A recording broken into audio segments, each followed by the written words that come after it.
ఇటు డీజీఎంఓ అధికారులు చెప్పుకొచ్చింది కీలకమైన ప్రెస్ బ్రీఫింగ్ అనే చెప్పుకోవాలి.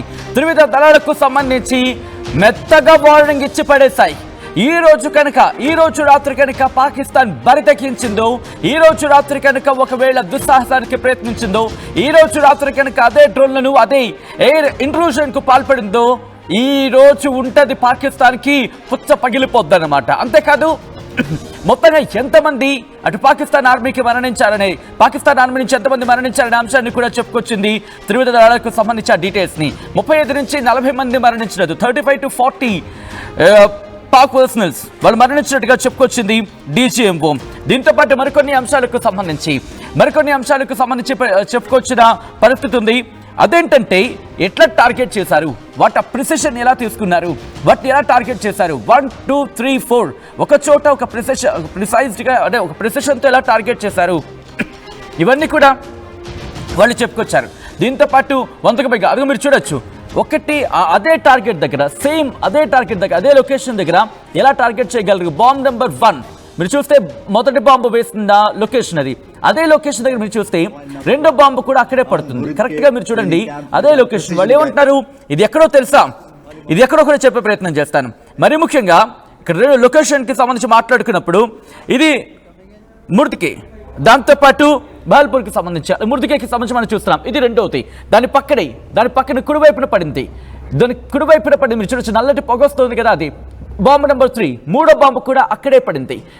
అది ప్రిసిషన్ గురించి మాట్లాడుకున్న సందర్భం. దాంతోపాటు 4వ బాంబు కూడా అక్కడే పడింది. మీరు చూడొచ్చు ఇది ముర్దికేకి సంబంధించి.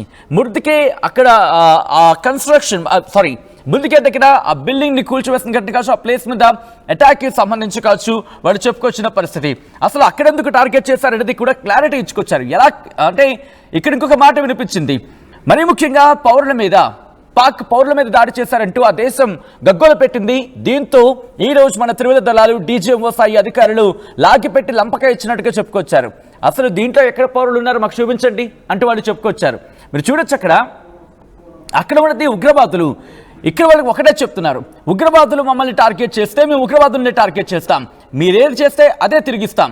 ఎప్పుడైతే ఉగ్రవాదులు దాడులు చేశారో ఆ ఉగ్రవాదుల దాడులకు సంబంధించి సరైన సమాధానంగానే మేము ఉగ్రవాదుల ఆ స్థావరాలను టార్గెట్ చేస్తామంటూ చెప్పుకొచ్చారు.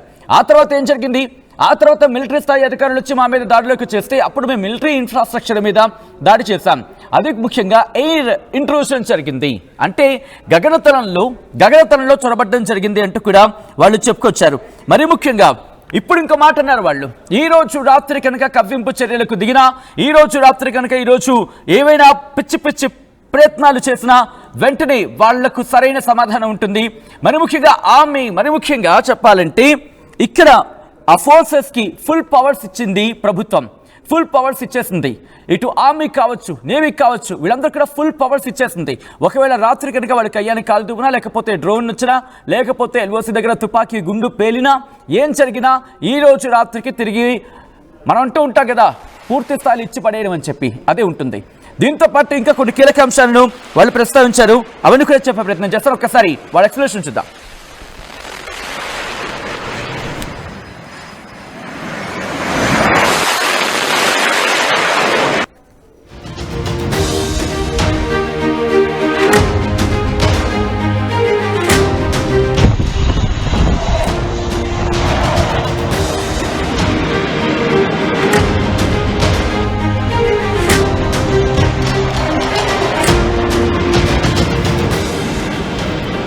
రైట్, విజువల్స్ మీరు చూస్తున్నారు. కొద్దిసేపటి క్రితం డీజీఎంఓ స్థాయి అధికారులు దీనికి సంబంధించి ఆ విజువల్ ప్రెజెంటేషన్లో చూపించే ప్రయత్నం చేశారు. మొత్తంగా 40 మంది, ఇటు 100 మందికి పైగా ఉగ్రవాదులు హతమైతే 40 మంది పాకిస్తాన్ సైన్యం మృతి చెందినట్టు అధికారికంగా చెప్పుకొచ్చారు డీజీఎంఓ అధికారులు. 1 కాదు 2 కాదు, ఏకంగా రిమెంబర్ 40 మంది.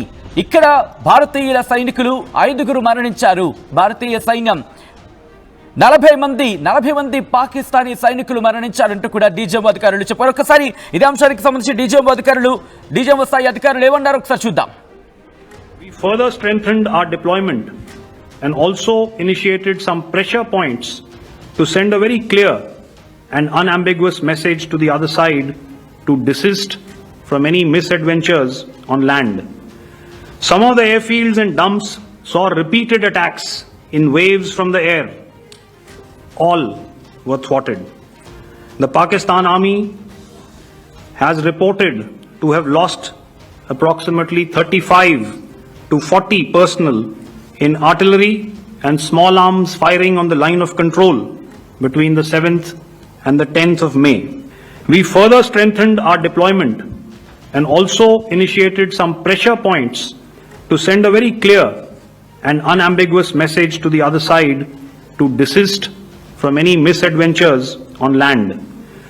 Some of the airfields and dumps saw repeated attacks in waves from the air. All were thwarted.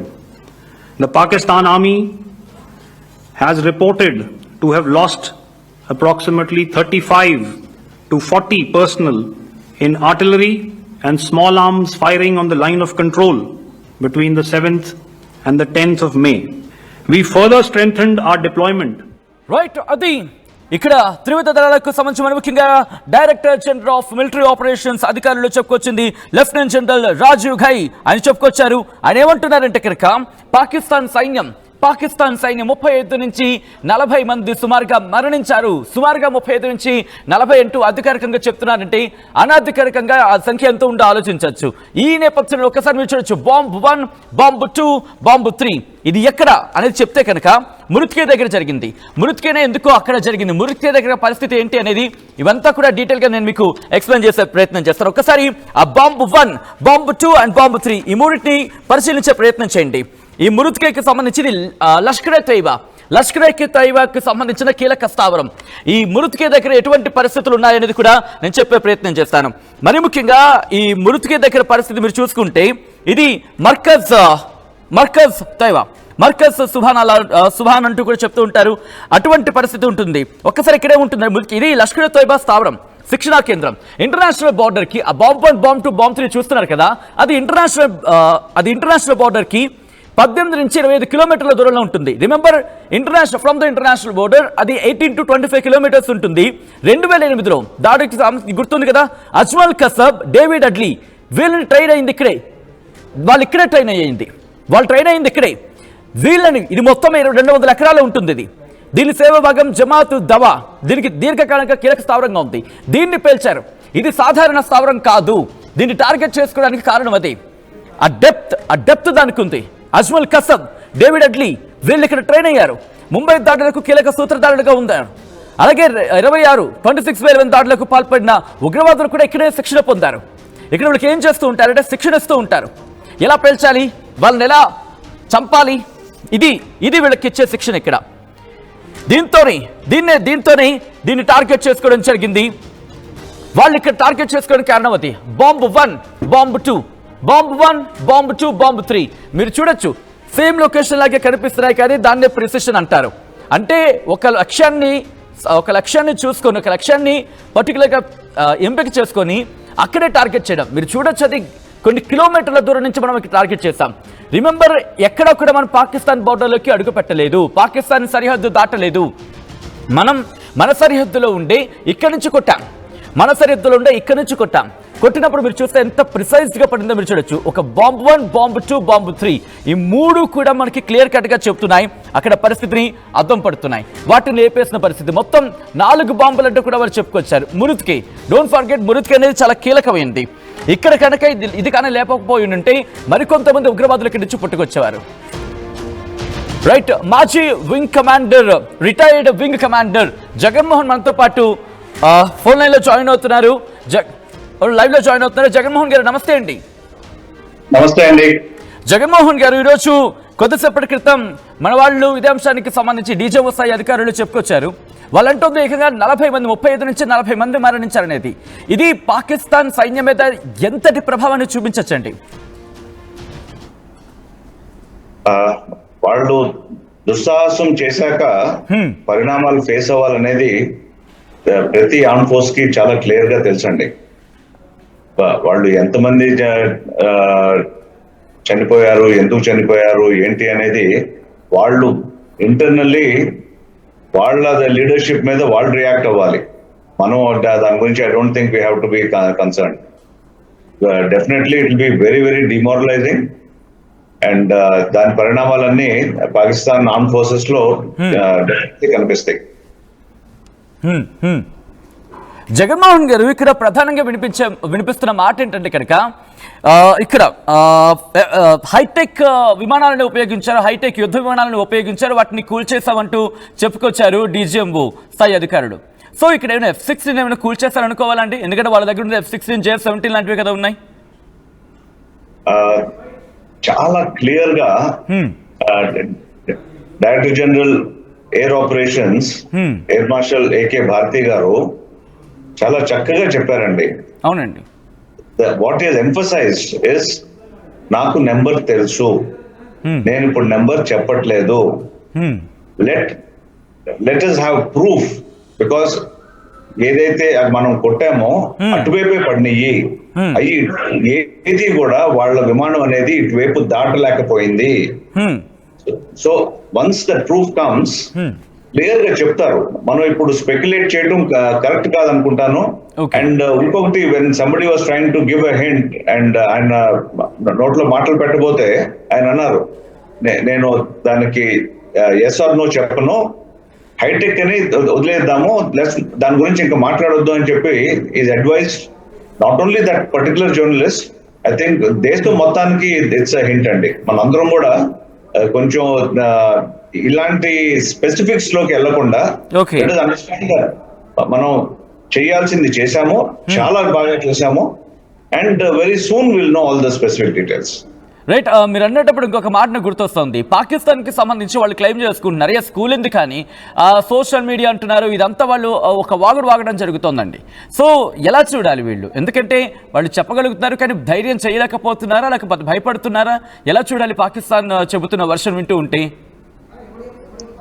వాళ్ళ వర్జన్స్ మనం పక్కన పెడదామండి. ఒకటి చాలా క్లియర్ గా director general military operations general Ghai గారు ఏం చెప్పారు, 15:35 ఎస్టర్డే వాళ్ళు కాల్ చేశారు, మనం చేసింది కాదు, వాళ్ళు రిక్వెస్ట్ చేశారు.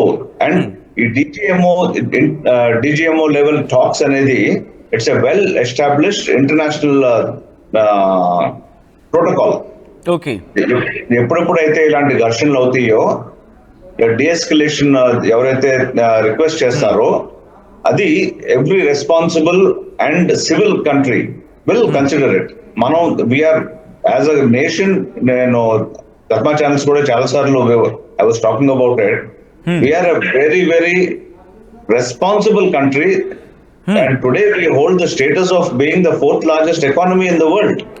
కరెక్ట్ గా sir, largest military in the world. Correct గా సార్, అంటే ఇందాక వాళ్ళు మాట్లాడుతున్న సందర్భంలో మన యాక్షన్స్ పాకిస్తాన్ చేసే పిచ్చి వైఖరి గానీ, రోగ్ నేషన్ చేసేది, ఫెయిల్డ్ స్టేట్ చేసేది, we should not equate ourselves with them at any time అండి. అవునండి. మనం the nation is taking a very very firm stand. ఇంకోటి చాలా క్లియర్ గా చెప్పింది సేమ్ పర్సన్, మళ్ళీ జనరల్ ఘాయ్ గారే ఇంకొక మాట కూడా చాలా చక్కగా చెప్పారు మనకి. ఒకవేళ ఈసారి వాళ్ళు ఏదన్నా చేస్తే the action would be fierce and punitive. ఈ రెండు అంటే ఇక్కడ నాలాంటి వాళ్ళకి వచ్చే సందేహం అండి, ఒకవేళ వాళ్ళు ఈ రోజు రాత్రికి, ఆయన కూడా పాయింట్ అవుట్ చేశారు, ఈ రోజు రాత్రి కనుక చేస్తే ఆ స్థాయి అటాక్ కూడా, రిటాలియేషన్ కూడా అలాగే ఉంటుంది, ఆ తీవ్రత కూడా అలాగే ఉంటుంది అన్నారు. సో ఇలా జరిగే క్రమంలో అలా ఉండదు అనలేదండి. I beg to differ here. మనం కొంచెం జాగ్రత్తగా ఆయన చెప్పింది విశ్లేషిస్తే, ఆయన చెప్పింది ఇవాళ కూడా ఒకవేళ అయితే response will be fierce and punitive. ఇప్పటిదాకా వి వర్ ఓన్లీ నాన్ ఎస్కలేటరీ అని చెప్పి మళ్ళీ మళ్ళీ చెప్తా వచ్చారు. ఇప్పుడు మటుకు ఆ నాన్ ఎస్కలేటరీ ఎలిమెంట్ కనిపించదు అని నేను అనుకుంటున్నాను. బికాజ్ ఆయన చెప్పింది ఫియర్స్ అండ్ ప్యూనిటివ్. ప్యూనిటివ్ అంటే పనిష్ చేసేలాగా, ఎంత పనిష్ చేసేలాగా. సారీ అండి, అంటే ఎలా ఉండొచ్చండి ఆయన మాటల ప్రకారం చూసుకున్నప్పుడు? చాలా చాలా ధీటుగా ఉంటుందని అనుకుంటున్నానండి.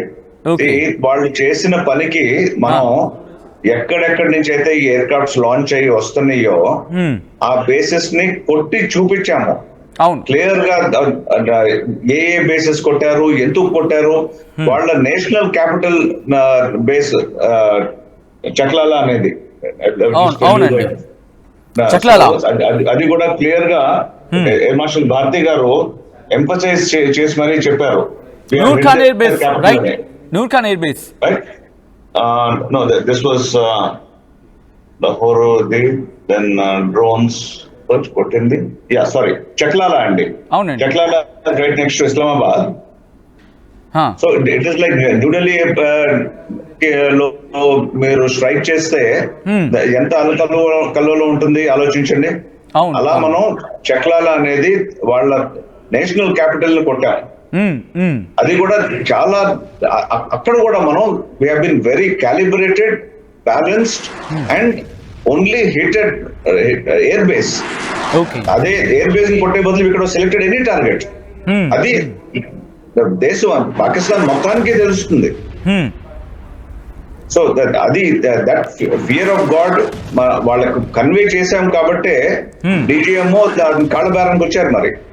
ఓకే సార్, ఇక్కడ కంటిన్యూ చేసే ముందు ఈరోజు ఒక ఇంట్రెస్టింగ్ పాయింట్ ని టచ్ చేయడం జరిగింది నేవీ DGMO. ఆయన ఏమన్నారంటే కనుక, ఎస్ మనం అరేబియా సముద్రం మీద విక్రాంతులు అక్కడ ఉంచాము, ఒకవేళ ఈసారి టచ్ చేస్తే కనుక కరాచీకి సంబంధించి అనేది కాస్త టచ్ చేసిన పాయింట్ ఉంది. సో ఒకవేళ ఇప్పుడు పాకిస్తాన్ మనల్ని కవ్వింపు చర్యలకు పాల్పడితే ఇప్పుడు కరాచీ మీద కాన్సన్ట్రేషన్ చేసే అవకాశం, లేకపోతే కరాచీ వైపు వెళ్ళే అవకాశం ఉందనుకోవాలంటే ఇక్కడ మనం. అడ్మిరల్ ప్రమోద్ గారు, డైరెక్టర్ జనరల్ నేవల్ ఆపరేషన్స్, 3 మాటలు చాలా క్లియర్ గా చెప్పారండి. Okay sir, sorry for interruption. ఒక్కసారి ఆయన అన్న మాటలు చూద్దాం, ఆ తర్వాత మళ్ళీ మీ దగ్గరికి వచ్చే ప్రయత్నం చేస్తున్నాను. ఒక్కసారి ఇదే అంశానికి సంబంధించి DGMO అధికారులు ఏమన్నారో చూద్దాం. During multiple weapon firings in the Arabian Sea within 96 hours of the terrorist attack, the aim was to revalidate our crew, armament, equipment and platform readiness to deliver various ordnance on selected targets precisely. Thereafter, our forces remained forward deployed in the northern Arabian Sea in a dissuasive and deterrent posture with full readiness and capacity to strike select targets at sea and on land, including Karachi at time of our choosing. The forward deployment of the Indian Navy compelled Pakistani naval and air units to be in a defensive posture, mostly inside harbors or very close to the coast, which we monitored continuously. The Indian Navy maintained seamless maritime domain awareness throughout the duration and was entirely aware of the location and movement. Right, అది vice admiral ఎన్ ప్రమోద్ గారు అన్నమాట. So అంటే దీన్ని బట్టి ఎలా అర్థం చేసుకోవాలంటే next దాదాపుగా కరాచీ ఒక టచ్, ఇప్పుడు కనుక టచ్ చేస్తే కరాచీ దాదాపు లేచిపోతుంది అనుకోవాలా? వన్స్ అగైన్ ఇది చిన్న చిన్న ఇష్యూస్ కూడా మనం కొంచెం జాగ్రత్తగా విశ్లేషిద్దామండి. ఎందుకంటే ముగ్గురు director generals of air operations, military operations and naval operations మనకి ఒక చాలా క్లియర్ డైరెక్టివ్ ఇచ్చారు. వాళ్ళు మాట్లాడిన మాటల్లో మనం ఏం చేస్తాం అనేది దాని గురించి మాట్లాడొద్దు. చాలా సార్లు జర్నలిస్ట్ అందరూ కూడా మళ్ళీ గుచ్చి అడిగారు నెక్స్ట్ ఏంటి అని. వాళ్ళు ఈ 2 పదాలే మళ్ళీ చెప్పారు కానీ ఫియర్స్ అండ్ ప్యూనిటివ్ అని చెప్పి డైరెక్టర్ జనరల్ మిలిటరీ ఆపరేషన్స్ అన్నారు. అడ్మిరల్ ప్రమోద్ గారు చాలా క్లియర్ గా నేవల్ సైడ్ నుంచి from day 1 we're prepared, we will take action that they will not forget అని చెప్పారు. Similarly director general air operations ఆయన మేము చేయాల్సింది చేస్తాము, మీరు వాచ్ చేయండి, ఇప్పటిదాకా చేశాం కదా, ఆర్ యు నాట్ హ్యాపీ అన్నట్టు చాలా క్లియర్ గా మళ్ళీ అడిగారు. వి హ్యావ్ ఒక్క వాళ్ళ విమానం వాళ్ళ టార్గెట్స్ ఏది కూడా మన ఎయిర్ స్పేస్ లోకి వచ్చి మనకి డ్యామేజ్ అనేది చెయ్యలేకపోయారు అని చాలా క్లియర్ గా చెప్పారు. ఈ ఏదైతే ఇప్పుడు వచ్చినాయో మనకి whatever losses we have had, most of it has been as they have explained has been in the border areas for civilians. అది అసలు unethical and unarmed forces procedures ప్రకారం చేసిన మూలాన ఒకటి. రెండోది the 5 soldiers that we've lost also was because of shelling and other activity. Artillery అనేది ఆపటం it's not possible అండి. You can only destroy the artillery launch mechanism, but otherwise very అంటే okay sir, అంటే ఈ పాయింట్కి వచ్చారు కాబట్టి మాట్లాడే ప్రయత్నం చేస్తున్నాను. సో ఈ పాయింట్ కంటిన్యూ చేసే సందర్భంలో ఒక క్వశ్చన్ ఉంది, బట్ అంతకన్నా ముందు ఎయిర్ ఫోర్స్ అది ఇన్ఫ్యాక్ట్ డీజీఎంఓకి సంబంధించి ఎయిర్ ఫోర్స్ ఒక క్వశ్చన్ రైస్ అయిన తర్వాత వాళ్ళు సమాధానం ఇచ్చారు. ఆ సమాధానం ఏంటో ఒకసారి చూద్దాం, ఆ తర్వాత మళ్ళీ ఇన్ డీటెయిల్గా మాట్లాడుకుందాం. ఒకసారి ఎయిర్ ఫోర్స్కి సంబంధించి ఎటువంటి రియాక్షన్ ఇచ్చింది ఇప్పుడు చూద్దాం. Deliver with. See, as I said, their planes were prevented from coming inside our border. All right. So we do not have the wreckage with us, but definitely we have downed a few planes. Numbers, we would not like to hazard a guess out here. Okay. I have the numbers. Okay. And we are getting into the technical details of it to establish it. So I would not like to put a figure at this time, but definitely there are losses from their side which we have inflicted. See, as I said, their planes were prevented from coming inside our border. All right. So we do not have the wreckage with us, but definitely we have downed a few planes. Numbers, we would not like to hazard a guess out here. Okay. I have the numbers. Okay. And we are getting into the technical details of it to establish it.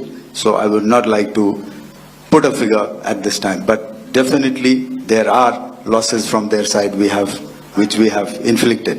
See.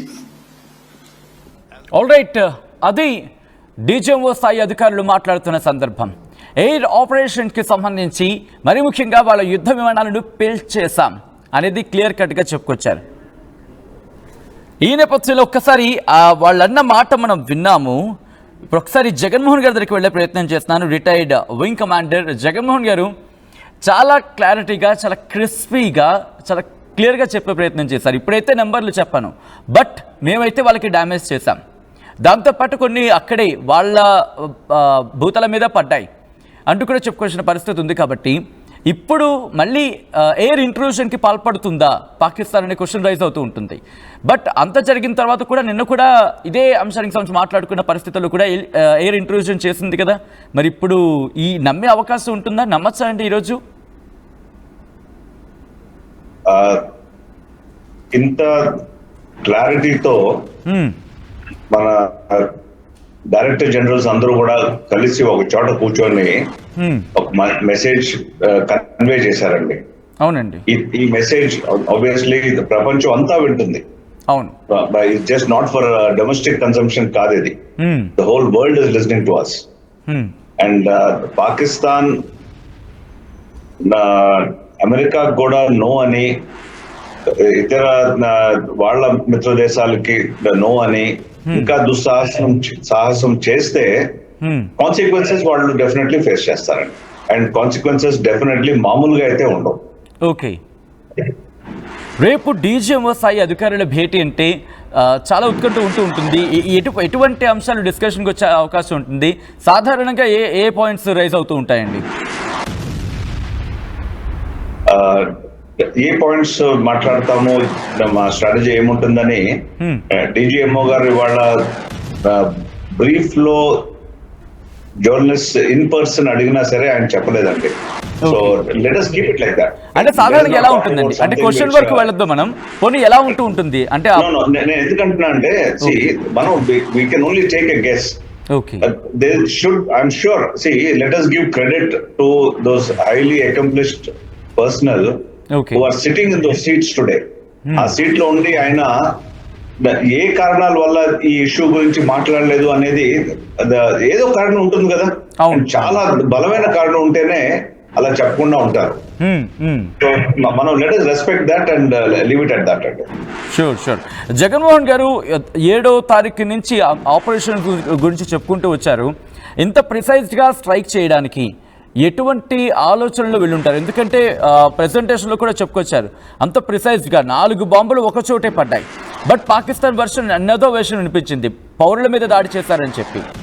ఇప్పుడు అంతర్జాతీయ సమాజం ముందు మన proofs సైతం చూపించిన పరిస్థితి. ఎందుకంటే ఇన్నాళ్ళు మీరు పాకిస్తాన్ విషయాలను చూసి వచ్చారు, ఇప్పుడైనా Pakistan ఒప్పుకుంటుందా? Pakistan is a rogue nation, and I'm sorry, Manolo, the military leaders and the political leadership have decided to maintain such extraordinary balance. But as a retired person, or you sitting in the studio, or any Bharatiyudu, వాళ్ళు చేసే పనులు చూసి మనకి blood boils. But let us give credit to the more accomplished and the correct people who are sitting in the correct seat. వాళ్ళు మన దేశాన్ని మనల్ని ఎలా ప్రొటెక్ట్ చేయాలి, ఎంతవరకు వాళ్ళు యాక్షన్ తీసుకుంటే మన దేశం కర్మ ఆస్పెక్ట్స్ లో ఎఫెక్ట్ అవ్వకుండా మన ప్రోగ్రెస్ కంటిన్యూ అవుతుంది. మనం ఆటోమేటిక్ గా 4th లార్జెస్ట్ ఎకానమీ అవ్వలేదు కదండి. ఎంతో సమన్వయంతో ఎక్స్ట్రాడినరీ ఎఫర్ట్ బై మన 20 years back will become the 4th largest economy అంటే ప్రపంచం అంతా నవ్వేది. మనం చేసి చూపించాం ఇప్పుడు as a country. So each of us, you sitting in your studio, me sitting in this bedroom here, is able to do our work and continue with our lives ante ilanti extraordinary leaders correct place lo unnaru kabatti avutunnadandi. So let us give them credit and let us enjoy the fruits of all the hard work that they are doing. And hot line ద్వారా message పంపించే వాళ్ళకి communicate చేస్తామంటూ ఇటు DGMO అధికారులు చెప్పుకొచ్చారు. In fact వైలేషన్కి సంబంధించి మాట్లాడుకున్న సందర్భంలో పాకిస్తాన్ సాధారణంగా మైండ్ సెట్ ఎలా ఉంటుందండి? ఎందుకు కమ్యూనికేట్ అయ్యే ప్రయత్నం చేయండి అంటే వాళ్ళ నుంచి కమ్యూనికేషన్ వస్తుంది, వాళ్ళే కాల్ చేస్తారు, వాళ్ళే కమ్యూనికేట్ చేస్తారు, వాళ్ళే వైలేషన్ అదే సీజ్ ఫైర్ విషయం అంటూ ప్రస్తావించడం జరుగుతుంది. మళ్ళీ మనం కమ్యూనికేట్ చేస్తే వాళ్ళ నుంచి రెస్పాన్స్ ఆలస్యంగా ఉంటూ ఉంటుంది. అంటే ఎటువంటి మైండ్ సెట్ ఉంటుందండి వాళ్ళ విషయంలో? Unfortunately, 78 years of their existence, there have been multiple nodal centers of power. Okay. Which is clearly documented, which is clearly established. ఎప్పుడు ఎవరిని ఎందుకు చంపుకుంటారు, ఏం చేస్తారు? Look at the number of their prime ministers who've been hanged and killed. Look at the number of times the military has taken over the entire establishment to rule the country. Look at the number of times the terrorists control the narrative of that nation. Yanni kuda, the only reason the world is tolerating them is because of that geopolitical location where they are, and the way the powers that be utilize them for their work. ఇక్కడ ఒక interesting point touch చేశారు జగన్మోహన్ గారు. The defense minister international forum లో నుంచోని Pakistan, the current Pakistan defense minister has declared that last 30 years we have been doing the dirty work of so and so and so and so and so and so అని. I'm not taking names because మనందరికీ ఇప్పుడు తెలుసు కాబట్టి. అలాగే వాళ్ళ prime minister ఆయన చేసిన వ్యాఖ్యలు కానీ, ఆయన చేసిన రిమార్క్స్ కానీ చూస్తే నవ్వు రావటం కాదు కదా, అసలు ఎలా రియాక్ట్ అవ్వాలి కూడా అర్థం కాదు. రైట్. ఇక్కడ సాధారణంగా వచ్చే డౌట్ ఏంటంటే జగన్మోహన్ గారు, chief of army staff okay ప్రపంచ పటం మీద వాళ్ళ దేశం బయట, దేశంలో ఉన్నప్పుడు మాట్లాడితే ఒకటి, ఇతర దేశాలు విజిట్ చేస్తున్నప్పుడు పాకిస్తానీ డయాస్పోరాతో మాట్లాడుతా ఆయన చేసిన వ్యాఖ్యలు టూ స్ట్రేంజ్ థింగ్స్ అండి. వాటిల్లో ఒకటి, అది అబద్ధం అని చెప్పి మనం అనలేము, ఎందుకంటే it is all a written document about the creation of Pakistan. The whole two-nation theory is well documented and well preserved. మనం దాన్ని పక్కన పెట్టి, అది ఉన్నా సరే దాని మూలాన మనం కూడా ఫార్మ్ అయినా సరే, భారత్ 3 భాగాలుగా ఖండించబడినా సరే మనం ముందుకెళ్తున్నాం. వాళ్ళు ఒక భాగం నుంచి 2 భాగాలు అయినా సరే వాళ్ళకి ఎక్కడ లెసన్స్ లెర్న్ అనేది అయితే ఏమీ కనిపించలేదు. మీరు ఈ పాయింట్ అన్నప్పుడు నాకు ఒకటి స్ట్రైక్ అవుతోంది జగన్మోహన్ గారు. నిన్న వాళ్ళ అంటే మార్నింగ్ ప్రభుత్వాన్ని అమెరికాని అడిగి వాళ్ళు మరి ముఖ్యంగా సీజ్ ఫైర్ గురించి మాట్లాడారు. రాత్రో బతుకమని కాల్పుల విరమణకు సంబంధించి పాల్పడ్డారు. అంటే ఇటు ప్రభుత్వానికి అట్ ద సేమ్ టైం ఆర్మీకి మధ్య సయోధ్య ఉంటూ ఉండదా? అలాంటి సందర్భాల్లో మనం ఎటువంటి యాక్షన్ తీసుకుంటే ప్రాపర్గా ఉండేది? అంటే మందంటే ఒక మాట ప్రభుత్వానిది అంటే ప్రభుత్వం ఆర్మీకి సంబంధించి ప్రభుత్వం కింద ఉంటుంది, ప్రభుత్వ డైరెక్షన్ వెళ్తుంది, బట్ వాళ్ళది అలా సీన్ కనిపించట్లేదు. ఈ ఆస్పెక్ట్ లో అంటే ఒకటి we can only hazard a guess. మన ఇద్దరం ఇక్కడ మాట్లాడుకున్నప్పుడు we're only talking about our perspective. ఇలా అయింది అని చెప్పి మనం it cannot be an emphatic statement, right? So in our perspective I think we can look at 2-3 options. First option, probably the instructions did not reach where they're supposed to reach, in spite of having agreed to a proper ceasefire or the cessation of hostilities, whichever word that can be used, right? Because ceasefire agreements 2003 నుంచి కూడా ఉన్నాయి. అవును. So that could be one reason. But the way it happened and the intensity with which it happened, that cannot be an excuse, in my opinion.